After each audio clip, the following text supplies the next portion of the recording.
The clever thing with Russian conspiracy theories and disinformation is that there's always like a tiny seed of truth in it.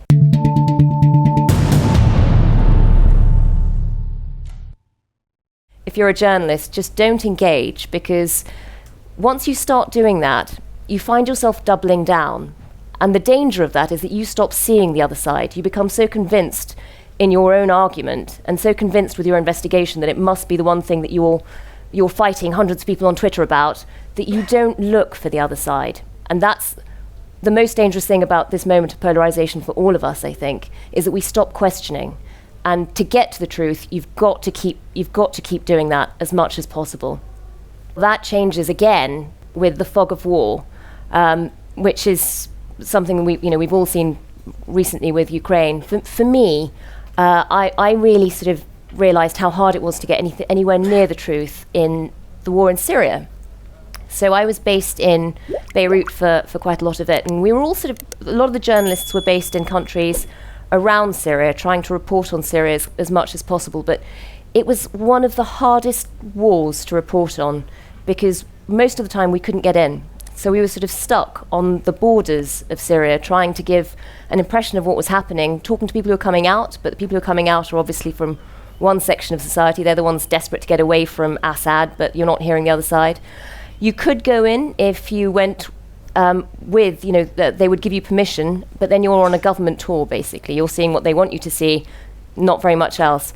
And occasionally, we would be able to go in for like a 2-day raid or something, or a 3-day raid, but you knew that every minute you were there, it was so dangerous, and there were dangers of kidnap, killing, in a way that normally if you wear a press jacket that wouldn't happen. Here you would have to hide, you'd have to take off anything that would identify you as being from the West, make sure you didn't have any money on you, totally clean your mobile phone before you went in case you were sort of captured, and you'd have to go in disguised, and you couldn't be there for very long, which makes it really hard to try to show the world what's happening. So we became quite reliant on effectively citizen journalism, on seeing what people were sending out. Now, we'd sort of already seen some of this in the Arab Spring, where citizen journalism and the social media had probably their best moment. Every time we have arguments now about anonymity online, for example, the one shining example of when it really worked was the Arab Spring, because in countries with oppressive regimes, places like Egypt, people could take on a blogger, any name as a blogger or a Twitter handle, and they could keep sending out visions of the sort of things that they were experiencing. They could put out the truth in a way that those regimes had never really allowed before. They have such censored media, censored social media often, and suddenly it was breaking through.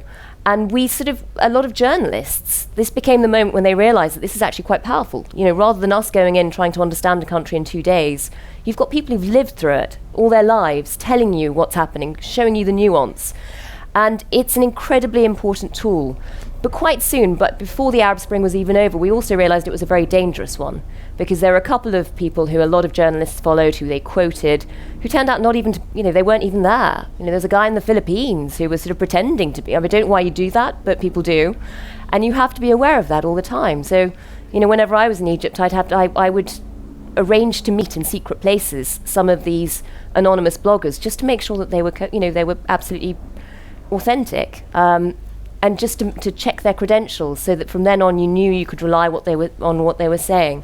But in Syria that just wasn't possible. So there was suddenly, you were getting more information online and on Twitter and on social media than you'd ever had before from a war that was taking place as it happened, as it was unfolding. You were seeing bombs, you were seeing barrel bombs going through the sky, you were seeing people injured, you were seeing children sort of covered in wounds, in a way that we very rarely had got to see before. An entire cross-section, not just what one media organisation had managed to capture.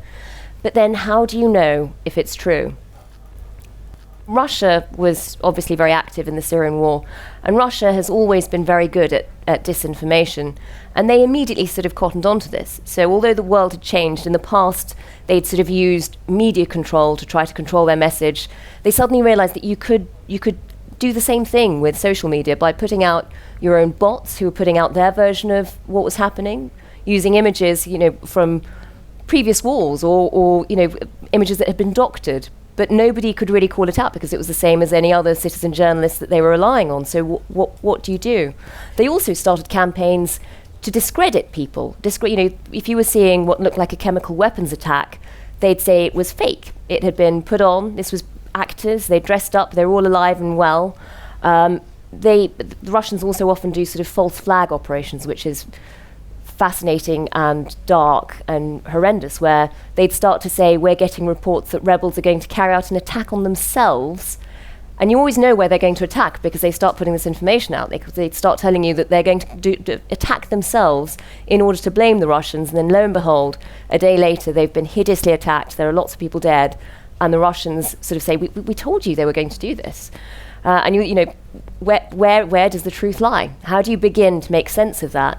One of the great things that came out of the Syrian war, though, and if you haven't already, I'm sure many of you have, but do follow Bellingcat, which Elliot Higgins, a great guy who was sort of sat at home in Leicester, I think, and just had like this amazing fascination for different types of weapons, and started geolocating some of the images that were coming out and started looking at almost doing forensic investigations on what you could see to try to work out if they're authentic. And he's been incredibly successful. So more recently in the Ukrainian war, we've sort of seen some of the images that the Russians have put out, and Bellingcat, who sort of have this wonderful service, you can sort of follow what they're doing. They've been able to identify that the images they're using are from the Chechen war, from a totally different place in a different time, and they haven't even bothered changing like the metadata that goes with it. So it's incredibly obvious. They also, through the Syrian war, managed to sort of perfect their skills of being able to identify, just by looking at the image, find clues of where they are, whether it could possibly be authentic. And in Ukraine, it's come in really handy, where there have been moments, for example, where the Russians have said, we didn't carry out those attacks. This must just be the Ukrainians making it look like we've blown things up, or we've killed civilians. We haven't been killing civilians. And they've sort of shown bodies that have, and you can identify the time by the fact that some of the buildings around them have already been blown up. And so it must have been after the Russians came in, not before. And so they've been able to challenge them. Every time they put out a narrative, they go away and investigate all the facts that they've put in there, and what you can identify from the pictures, and whether you can just completely challenge their narrative. And that has proved to be completely invaluable.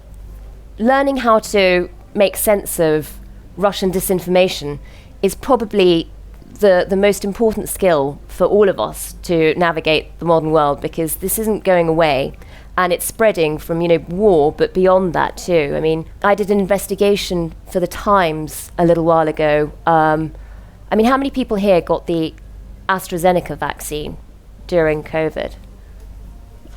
Most of the country, I think, did. But just as it was getting to the final stage of testing and it was about to be approved, I had investigated a lot of Russian stuff during the Brexit, funnily enough, and I had lots of contacts around that world, and that people were getting in touch with me saying the Russian government was paying them money to spread disinformation around the world and on social media, and making it look like it was coming from sort of influencers and people who were just tweeting about this stuff.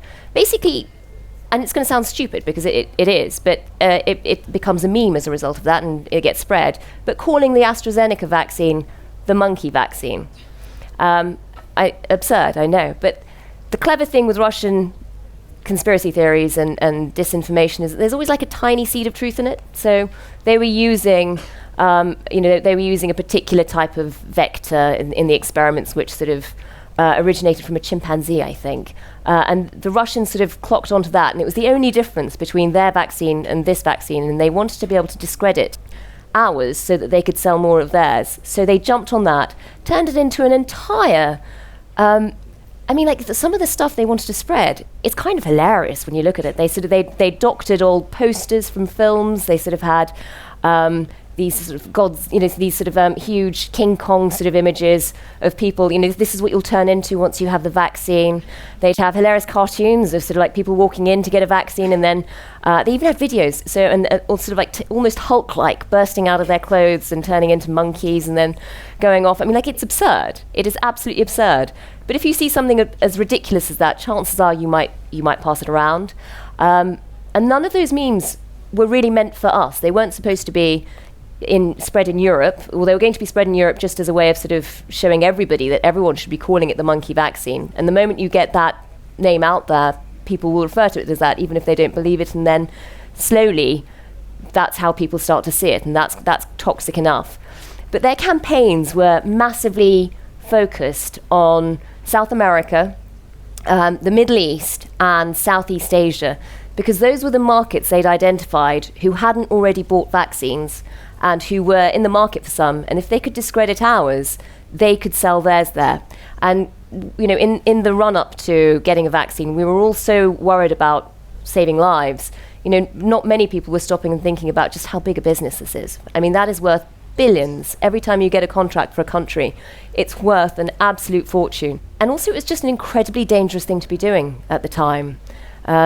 Exactly when we already had so much vaccine hesitancy and so many conspiracy theories around the vaccine, to be spreading this just to gain more business. And the moment that story went out, we put it out on the front page of the Times. Within a couple of hours, I was getting phone calls directly from the guy in charge of the Russian Direct Investment Fund. And the Kremlin came out putting out statements about this story because it mattered to them that their thing had been exposed, and they didn't want to lose the contracts they had, and they needed to be able to still make a claim to sort of their vaccine being better, and they needed to look credible, which very rarely happens. Normally, when you put out a story about a conspiracy theory, they just don't even acknowledge it. They look away. But this was one that really mattered. And one of the things I learned from that was just looking at the markets where they were really specializing, where they were sort of focusing. South America, the Middle East, Southeast Asia. We don't look at what the Russians are doing there very often. We look at what RT does here a lot. We call it out whenever we can. And I think since the Ukrainian invasion, there's sort of been this sense that, oh, look, the whole world now recognizes what Russia does. The whole world is supporting Ukraine. And that's just not true. We've seen a lot of countries are sort of struggling to pick a side. They don't particularly want to, and quite a few of them are still sort of quite supportive of Russia. And if you look at those countries, if you look at sort of RT in South America, for example, it's fascinating. It's incredibly effective. It has a huge audience. It's putting out messaging that is being believed all the time. If you look at the Chinese media, they have people, all of their sort of state TV, all their journalists who are in Ukraine covering the war, are embedded with Russian soldiers. They're seeing the Russian side of what's happening. They're not particularly sympathetic to the Ukrainian side because they're sort of covering it very much from the Russian perspective.